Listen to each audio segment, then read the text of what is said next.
Munshi Premchand series की पहली कहानी घर जमाई। हरिधन जेठ की दोपहरी में ऊख में पानी देकर आया और बाहर बैठा रहा। घर में से धुआं उठता नजर आता था। छन छन की आवाज भी आ रही थी। उसके दोनों साले उसके बाद आए और घर में चले गए। दोनों सालों के लड़के भी आए और उसी तरह अंदर दाखिल हो गए, पर हरिधन अंदर न जा सका। इधर 1 महीने से उसके साथ यहाँ जो बर्ताव हो रहा था और विशेषकर कल उसे जैसी फटकार सुननी पड़ी थी, वह उसके पाँव में बेरियां सी डाले हुए था। कल उसकी सास ही ने तो कहा था, मेरा जी तुमसे भर गया, मैं तुम्हारी जिंदगी का ठेका लिया बैठी हूँ क्या? और सबसे बढ़कर अपनी स्त्री की निष्ठुरता ने उसके हृदय के टुकड़े कर दिए थे। वह बैठी या फटकार सुनती रही, पर एक बार भी तो उसके मुंह से न निकला, अम्मा तुम क्यों इनका अपमान कर रही हो? बैठी गटगट सुनती रही। शायद मेरी दुर्गति पर खुश हो रही थी। इस घर में वह कैसे जाए? क्या फिर वही गालियां खाने, वही फटकार सुनने के लिए? और आज इस घर में जीवन के 10 साल गुजर जाने पर यह हाल हो रहा है। मैं किसी से कम काम नहीं करता हूँ। दोनों साले मीठी नींद सोते रहते हैं और मैं बैलों को सानी पानी देता हूँ, छांटी काटता हूँ। वहाँ सब लोग पल पल पर चिलम पीते हैं। मैं आंखें बंद किए अपने काम में लगा रहता हूँ। संध्या समय पर घर वाले गाने बजाने चले जाते हैं। मैं घड़ी रात तक गायें भैंसे दूहता हूँ। उसका यह पुरस्कार मिल रहा है कि कोई खाने को भी नहीं पूछता, उल्टे और गालियाँ मिलती है। उसकी स्त्री घर से डोल लेकर निकली और बोली, जरा इसे कुएं से खींच लो, एक बूंद पानी नहीं है। हरिधन ने डोल लिया और कुएं से पानी भर लाया। उसे जोर से भूख लगी हुई थी। समझा अब खाने को बुलाने आएगी, मगर स्त्री डोल लेकर अंदर गई तो वहीं की हो रही। हरिधन थका मांदा क्षुधा से व्याकुल पड़ा सो रहा। सहसा उसकी स्त्री गुमानी ने आकर उसे जगाया। हरिधन ने पड़े पड़े ही कहा, क्या है? क्या पड़ा भी न रहने देगी या और पानी चाहिए? गुमानी कटु सर में बोली, गुर्राते क्यों हो? खाने को बुलाने आई हूँ। हरिधन ने देखा उसके दोनों साले और बड़े साले के दोनों लड़के भोजन किए चले जा रहे हैं। उसकी देह में आग लग गई। मेरी अब यह नौबत पहुंच गई कि इन लोगों के साथ बैठकर खा भी नहीं सकता। मैं इनकी झूठी थाली चाटने वाला हूँ। मैं इनका कुत्ता हूँ जिसे खाने के बाद टुकड़ा रोटी डाल दी जाती है। यही घर है जहाँ आज से 10 साल पहले उसका कितना आदर सत्कार होता था। साले गुलाम बने रहते थे। सास मुंह जोहती रहती थी, स्त्री पूजा करती थी। तब उसके पास रुपए थे, जायदाद थी। अब वह दरिद्र है। उसकी सारी जायदाद को इन्हीं लोगों ने कूड़ा कर दिया। अब रोटियों के भी लाले हैं।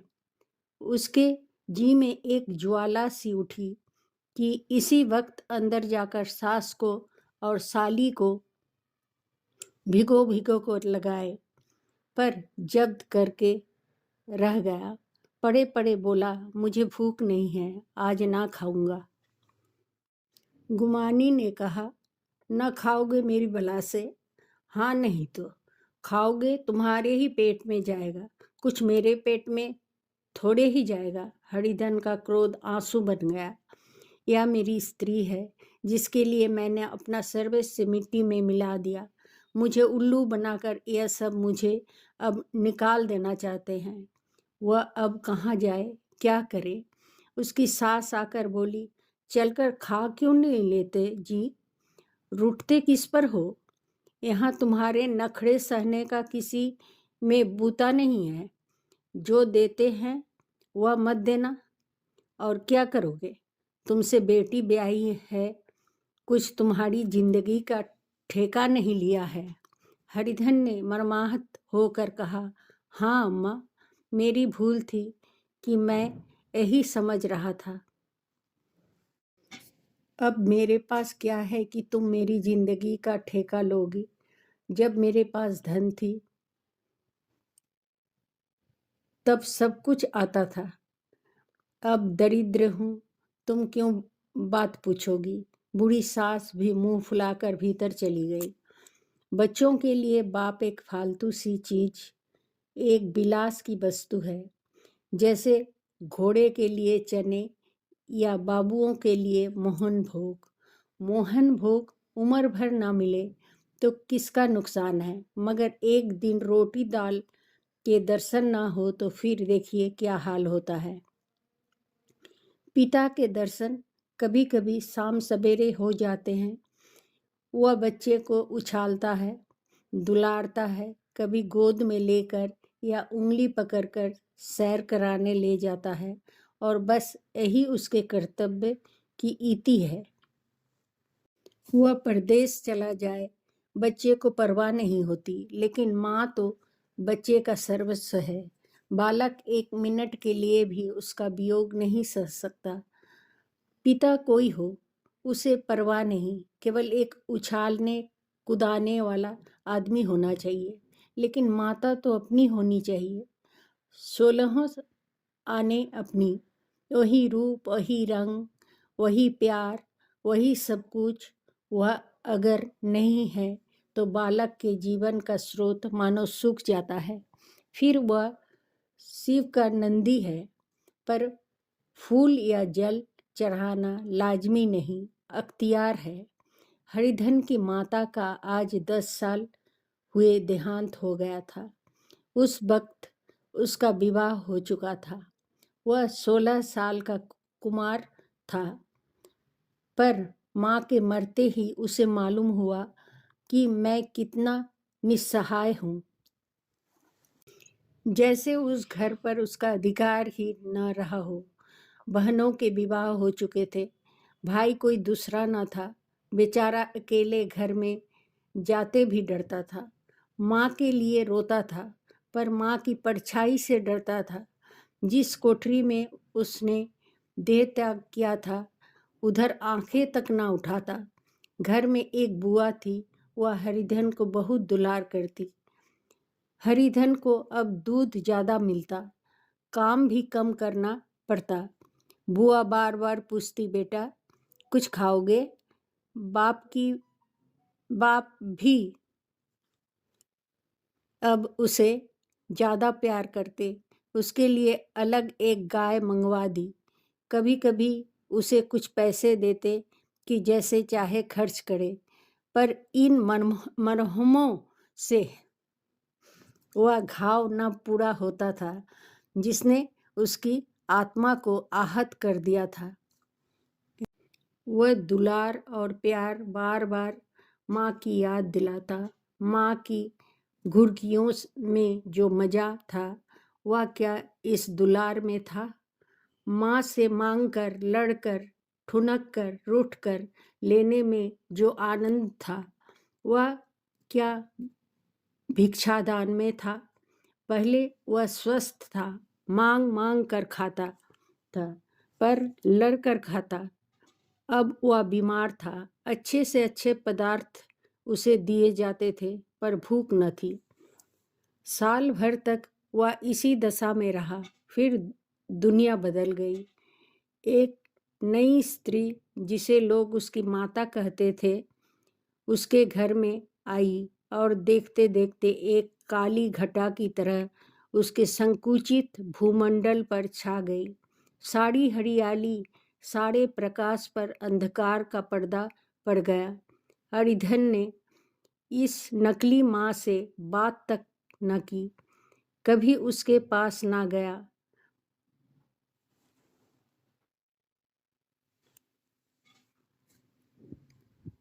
एक दिन घर से निकला और ससुराल चला गया।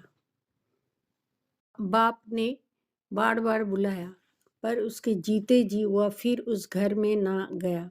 जिस दिन उसके पिता के देहांत की सूचना मिली, उसे एक प्रकार का ईर्ष्यामय हर्ष हुआ। उसकी आंखों में आंसू की एक बूंद भी न आई। इस नए संसार में आकर हरिधन को एक बार फिर मातृ स्नेह का आनंद मिला। उसकी सास ने ऋषि वरदान की भांति उसके शून्य जीवन को विभूतियों से परिपूर्ण कर दिया। मरुभूमि में हरियाली उत्पन्न हो गई।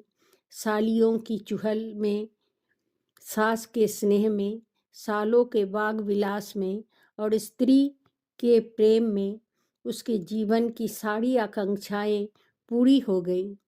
सास कहती, बेटा तुम इस घर को अपना ही समझो, तुम ही मेरी आंखों के तारे हो। वह उससे अपने लड़कों की बहुओं की शिकायत करती। वह दिल में समझता था, सासू जी मुझे अपने बेटों से भी ज़्यादा चाहती है। बाप के मरते ही वह घर गया और अपने हिस्से की जायदाद को कूड़ा करके रुपयों की थैली लिए फिर आ गया। अब उसका दूना आदर सत्कार होने लगा। उसने अपनी सारी संपत्ति सास के चरणों पर अर्पण करके अपने जीवन को सार्थक कर दिया। अब तक उसे कभी कभी घर की याद आ जाती थी, अब भूलकर भी उसकी याद न आती, मानो वह उसके जीवन का कोई भीषण कांड था जिसे भूल जाना ही उसके लिए अच्छा था। वह सबसे पहले उठता, सबसे ज़्यादा काम करता। उसका मनोयोग, उसका परिश्रम देखकर गांव के लोग दांतों तले उंगली दबाते थे। उसके ससुर का भाग्य बखारते, जिसे ऐसा दामाद मिल गया। लेकिन ज्यों-ज्यों दिन गुजरते गए उसका मान सम्मान घटता गया। पहले देवता था, फिर घर का आदमी, अंत में घर का दास हो गया। रोटियों में भी बाधा पड़ गई, अपमान होने लगा। अगर घर के लोग भूखों मरते और साथ ही उसे भी मरना पड़ता तो उसे जरा भी शिकायत न होती। लेकिन जब वह देखता और लोग मूँछों पर ताव दे रहे हैं, केवल मैं ही दूध की मक्खी बना दिया गया हूँ, तो उसके अंतस्थल से एक लंबी ठंडी आह निकल जाती। अभी उसकी उम्र कुछ 25 साल की तो थी। इतनी उम्र इस घर में कैसे गुजारेगी? और तो और उसकी स्त्री ने भी आंखें फेर ली। यह उस विपत्ति का सबसे क्रूर दृश्य था। हरिधन तो उधर भूखा प्यासा चिंता दाह में जल रहा था। इधर घर में सास जी और दोनों सालों में बातें हो रही थी। गुमानी भी हाँ में हाँ मिलाती जाती थी। बड़े साले ने कहा, हम लोगों की बराबरी करते हैं, यह नहीं समझते कि किसी ने उसकी जिंदगी भर का बीरा थोड़े ही लिया है। 10 साल हो गए, इतने दिनों में क्या 2-3 हजार ना हड़प गए होंगे। छोटे साले ने कहा, मजूर हो तो आदमी घुरके भी, डांटे भी। अब इनसे कोई क्या कहे, न जाने इनसे कब पिंड छूटेगा भी या नहीं। अपने दिल में समझते होंगे मैंने 2000 रुपये नहीं दिए हैं, या नहीं समझते कि उनके 2000 रुपये कब के उड़ चुके हैं। 1.25 सेर तो 1 जून को चाहिए। सास गंभीर भाव से बोली, बड़ी भारी खुराक है। गुमानी माता के सिर से जून निकल रही थी। सुलगते हुए हृदय से बोली, निकम्मे आदमी को खाने के सिवा और काम ही क्या रहता है। बड़े खाने की कोई बात नहीं है, जिसको जितनी भूख हो उतना खाए, लेकिन कुछ पैदा करना चाहिए। या नहीं समझते कि पहुनाई में किसी के दिन कटे हैं, छोटे में तो एक दिन कह दूंगा। अब आप अपनी राह लीजिए। उसका कर्जा नहीं खाया है। गुमानी घर वालों की ऐसी ऐसी बातें सुनकर अपने पति से द्वेष करने लगी थी। अगर वह बाहर से 4 पैसे लाता तो इस घर में उसका कितना मान सम्मान होता। वह भी रानी बनकर रहती। न जाने क्यों कहीं बाहर जाकर कमाते उसकी नानी मरती है। गुमानी की मनोवृत्तियों अभी तक बिल्कुल बालपन की सी थी। उसका अपना कोई घर न था। उसी घर का हित अहित उसके लिए भी प्रधान था। वह भी उन्हीं शब्दों में विचार करती, इस समस्या को उन्हीं आँखों से देखती जैसे उसके घर वाले देखते थे। सच तो है 2000 रुपये में क्या किसी को मोल ले लेंगे? 10 साल में 2000 रुपये होते ही क्या है, 200 ही तो साल भर के लिए हुए। क्या 2 आदमी साल भर में 200 भी न खाएंगे? फिर कपड़े लत्ते दूध घी सब कुछ तो है। 10 साल हो गए एक पीतल का छल्ला नहीं बना। घर से निकलते तो जैसे इनके प्राण निकलते हैं। जानते हैं जैसे पहले पूजा होती है वैसे ही जन्म भर होती रहेगी। या नहीं सोचते कि पहले और बात थी, अब और बात है। बहू ही पहले ससुराल जाती है तो उसका कितना महात्म होता है। उसके डोली से उतरते ही बाजे बजते हैं। गांव मोहल्ले की औरतें उसका मुंह देखने आती है और रुपए देती है। महीनों उसे घर भर से अच्छा खाने को मिलता है, अच्छा पहनने को। कोई काम नहीं लिया जाता, लेकिन 6 महीने बाद कोई उसकी बात भी नहीं पूछता। वह घर भर की लौड़ी हो जाती है। उनके घर में मेरी तो वही गति होती। फिर काहे को रोना? जो यह कहो कि मैं तो काम करता हूँ तो तुम्हारी भूल है। मजूर और बात है, उसे आदमी डांटता भी है, मारता भी है। जब चाहता है रखता है, जब जी चाहता है निकाल देता है, कस कर काम लेता है। यह नहीं कि जब जी में आया कुछ काम किया, जब जी में आया पढ़कर सो रहे। हरिधन भी पड़ा अंदर ही अंदर सुलग रहा था कि दोनों साले बाहर आए और बड़े साले साहब बोले, भैया उठो, तीसरा पहर ढल गया, कब तक सोते रहोगे? सारा खेत पड़ा है। हरिधन चट से उठ बैठा और तीव्र स्वर में बोला, क्या तुम लोगों में मुझे उल्लू समझ लिया है? दोनों साले हक्का बक्का हो गए। जिस आदमी ने कभी जवान नहीं खोली, हमेशा गुलामों की तरह हाथ बांधे हाजिर रहा, वह आज एकाएक कितना आत्माभिमान हो गया। यह उनको चौंका देने के लिए काफ़ी था। कुछ जवाब ना सूझा। हरिधन ने देखा इन दोनों के कदम उखड़ गए हैं तो एक धक्का और देने की प्रबल इच्छा को न रोक सका। उसी ढंग से बोला, मेरी भी आंखें हैं, अंधा नहीं हूँ, न बहरा हूँ। छाती फाड़ कर काम करूं और उस पर भी कुत्ता समझा जाऊं? ऐसे गधे कहीं और होंगे। अब बड़े साले भी गरम पड़े। तुम्हें किसी ने यहाँ बांध तो नहीं रखा है कि? हरिधन लाजवाब हुआ। कोई बात न सूझी। बड़े ने फिर उसी ढंग से कहा, अगर तुम यह चाहो कि जन्म भर पहुने बने रहो और तुम्हारा वैसा ही आदर सत्कार होता रहेगा तो हमारे बस की बात नहीं है। हरिधन ने आंखें निकाल कर कहा, क्या मैं तुम लोगों से कम काम करता हूँ? बड़े यह कौन कहता है? हरिधन, तो तुम्हारे घर की यही नीति है कि जो सबसे ज्यादा काम करे वही भूखों मारा जाए। बड़े, तुम खुद खाने नहीं गए, क्या कोई तुम्हारे मुंह में कौर डाल देता? हरिधन ने होंठ चबाकर कहा, मैं खुद खाने नहीं गया। कहते तुम्हें लाज नहीं आती? नहीं आई थी बहन तुम्हें बुलाने? हरिधन की आंखों में खून उतर गया, दांत पिसकर रह गया। छोटे साले ने कहा, अम्मा भी आई थी, तुमने कह दिया मुझे भूख नहीं है, तो क्या करती?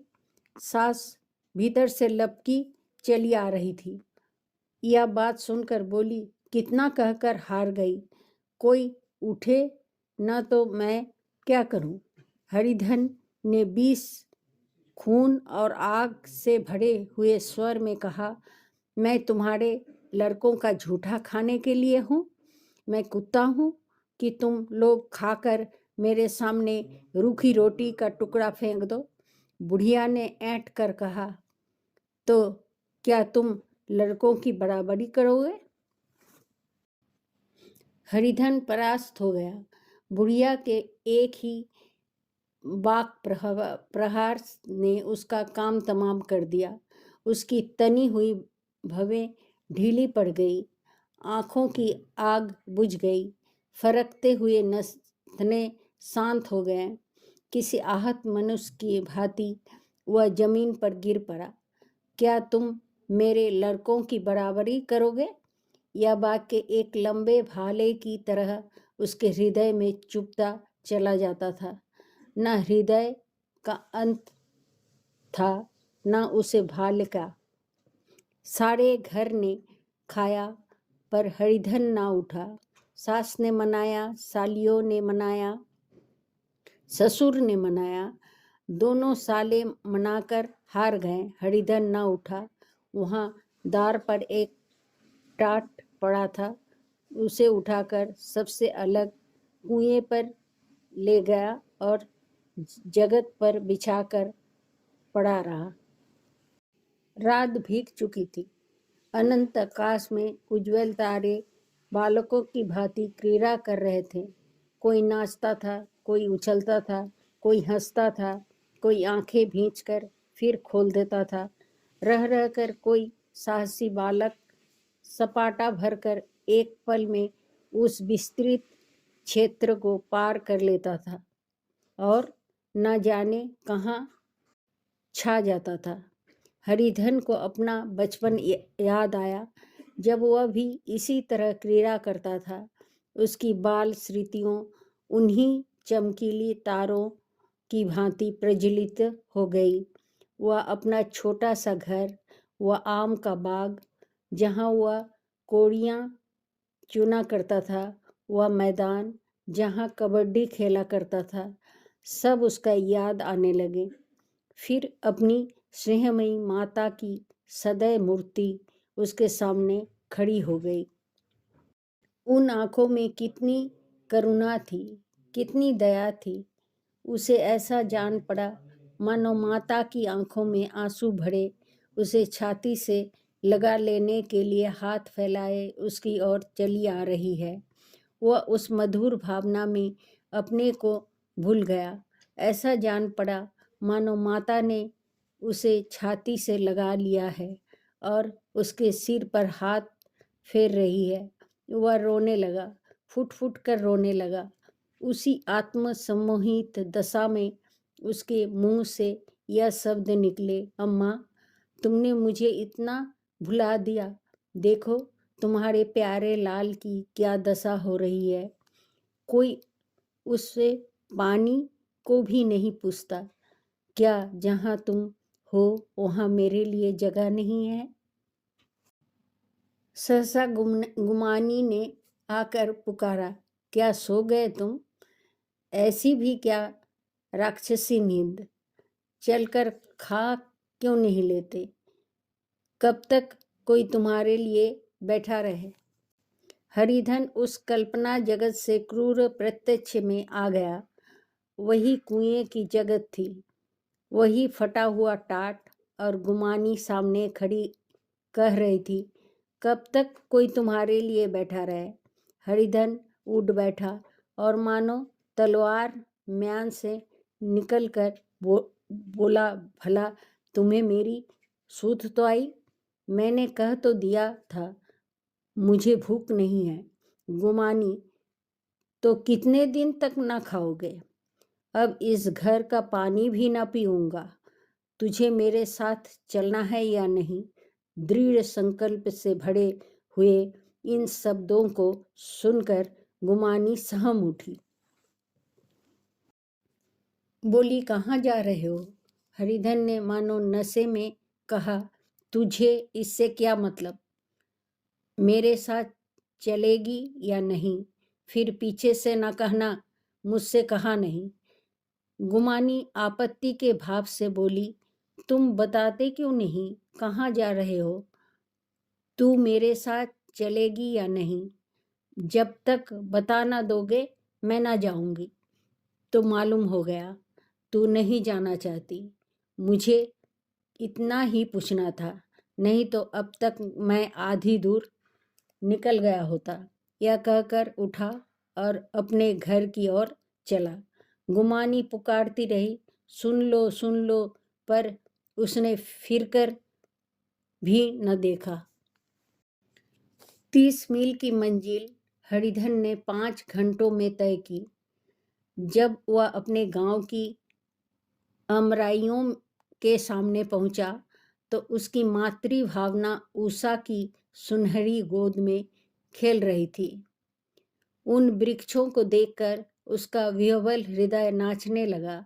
मंदिर का सुनहरा कलश देखकर वह इस तरह दौड़ा मानो एक छलांग में उसके ऊपर जा पहुंचेगा। वह वेग में दौड़ा जा रहा था, मानो उसकी माता गोद फैलाए उसे बुला रही हो। जब वह आमों के बाग में पहुंचा, जहां डालियों पर बैठकर वह हाथी की सवारी का आनंद पाता था, जहां के कच्चे बैरों और लिसोरों में एक स्वर्गीय साथ था, तो वह बैठ गया और भूमि पर सिर झुकाकर रोने लगा, मानो अपनी माता को अपनी विपत्ति कथा सुना रहा हो। वहाँ की वायु में, वहाँ के प्रकाश में मानो उसकी विराट रूपिणी माता व्यक्त हो रही थी। वहाँ की अंगुल अंगुल भूमि माता के पद चिन्हों से पवित्र थी। माता के स्नेह में डूबे हुए शब्द अभी तक मानो आकाश में गूंज रहे थे। इस वायु और इस आकाश में न जाने कौन सी संजीवनी थी, जिसने उसके शोकार्त हृदय को फिर बालोत्साह से भर दिया। वह एक पेड़ पर चढ़ गया और उधर से आम तोड़ कर खाने लगा। सास के वह कठोर शब्द, स्त्री का वह निष्ठुर आघात, वह सारा अपमान उसे भूल गया। उसके पांव फूल गए थे, तलवों में जलन हो रही थी, पर इस आनंद में उसे किसी बात का ध्यान न था। सहसा रखवाले ने पुकारा, वह कौन ऊपर चढ़ा है? उतर, अभी नहीं तो ऐसा पत्थर खींचकर मारूंगा कि वहीं ठंडे हो जाओगे। उसने कई गालियां भी दी। इस फटकार और इन गालियों में इस समय हरिधन को अलौकिक आनंद मिल रहा था। वह डानियों में छिप गया, कई आम काट काट नीचे गिराए और जोर से ठट्ठा मारकर हंसा। ऐसी उल्लास से भरी हुई हंसी उसने बहुत दिन से न हंसी थी। रखवाले को यह हंसी परिचित मालूम हुई, मगर हरिधन यहाँ कहाँ? वह ससुराल की रोटियां तोड़ रहा है। कैसा हंसोरा था, कितना चिबिल्ला, ना जाने बेचारे का क्या हाल हुआ। पैर की डाल से तालाब में कूद पड़ता था। अब गांव में ऐसा कौन है। डांट कर बोला, वहां से बैठे बैठे हंसोगे तो आकर सारी हंसी निकाल दूंगा, नहीं तो सीधे उतर आओ। वह गालियां देते जा रहा था कि एक गुठली आकर उसके सिर पर लगी। सिर सहलाता हुआ बोला, यह कौन शैतान है, नहीं मानता, ठहर तो मैं आकर तेरी खबर लेता हूँ।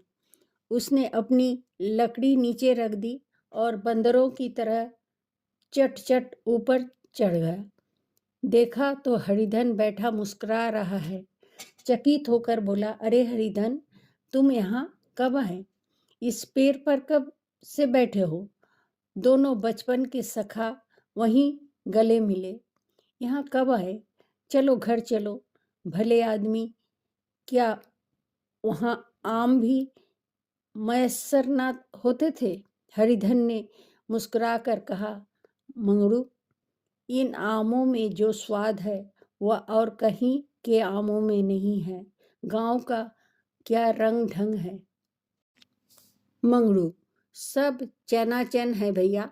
तुमने तो जैसे नाता ही तोड़ लिया। इस तरह कोई अपना गांव घर छोड़ देता है? जब से तुम्हारे दादा मरे सारी गृहस्थी चौपट हो गई। 2 छोटे छोटे लड़के हैं, उनके लिए क्या होता? हरिधन, अब उस गृहस्थी से क्या वास्ता है भाई? मैं तो अपना ले दे चुका। मजूरी तो मिलेगी ना? तुम्हारे गैया ही चढ़ा दिया करूँगा, मुझे खाने को दे देना। मंगरू ने अविश्वास के भाव से कहा, अरे भैया, कैसी बातें करते हो? तुम्हारे लिए जान हाजिर है। क्या ससुराल में अब न रहोगे? कोई चिंता नहीं, पहले तो तुम्हारा घर ही है, उसे संभालो। छोटे छोटे बच्चे हैं, उनको पालो। तुम नई अम्मा से नाहक डरते थे। बड़ी सीधी है बेचारी, बस अपनी माँ समझो, तुम्हें पाकर तो निहाल हो जाएगी। अच्छा, घरवाली को भी तो लाओगे? हरिधन, उसका मुंह न देखूंगा, मेरे लिए वो मर गई। मंगरू, तो दूसरी सगाई हो जाएगी। अब की ऐसी मेहरिया ला दूंगा कि उसके पैर धो धो कर पियोगे। लेकिन कहीं पहली भी आ गई तो? हरिधन, वह ना आएगी। हरिधन अपने घर पहुंचा तो दोनों भाई भैया आए कहकर भीतर दौड़े और माँ को खबर दी। उस घर में कदम रखते ही हरिधन को ऐसी शांत महिमा का अनुभव हुआ मानो वह अपनी माँ की गोद में बैठा हुआ है। इतने दिनों ठोकरे खाने से उसका हृदय कोमल हो गया था। जहाँ पहले अभिमान था, आग्रह था, हेकड़ी थी, वहाँ अब निराशा थी, पराजय और याचना थी। बीमारी का जोर कम हो चला था। अब मामूली दवा भी असर कर सकती थी। किले की दीवारें छिद्र चुकी थी, अब उसमें घुस जाना असाध्य न था। वही घर जिससे वह एक दिन विरक्त हो गया था, अब गोद फैलाए उसे आश्रय देने को तैयार था। हरिधन का निरलंब मन या आश्रय पाकर मानो तृप्त हो गया। शाम को बीमाता ने कहा, बेटा, तुम घर आ गए, हमारे धन्य भाग। अब इन बच्चों को पालो। माँ का नाता ना सही, बाप का नाता तो है ही। मुझे एक रोटी दे देना, खाकर एक कोने में पड़ी रहूंगी। तुम्हारी अम्मा से मेरी बहन का नाता है, उस नाते से तुम मेरे लड़के होते हो। हरिधन ने मातृविह्वल आंखों से बीमाता के रूप में अपनी माता के दर्शन किए। घर के एक एक कोने से मातृस्मृतियों की छटा चांदनी की भांति छिटकी हुई थी। बीमाता का प्रौढ़ मुखमंडल भी उसी छटा से रंजित था। दूसरे दिन हरिधन फिर कंधे पर हाल रखकर खेत को चला। उसके मुख पर उल्लास था और आंखों में गर्व। वह अब किसी का आश्रित नहीं, आश्रयदाता था। किसी के द्वार का भिक्षुक नहीं, घर का रक्षक था। एक दिन उसने सुना गुमानी ने दूसरा घर कर लिया। माँ से बोला, तुमने सुना काकी, गुमानी ने घर कर लिया। काकी ने कहा, घर क्या कर लेगी, ठट्टा है। बिरादरी में ऐसा अंधेर, पंचायत नहीं अदालत तो है। हरिधन ने कहा, नहीं काकी, बहुत अच्छा हुआ महावीर जी को लड्डू चढ़ाऊं। मैं तो डर रहा था कहीं मेरे गले न आ पड़े। भगवान ने मेरी सुन ली। मैं वहाँ से यही ठान कर चला था, अब उसका मुंह न देखूंगा।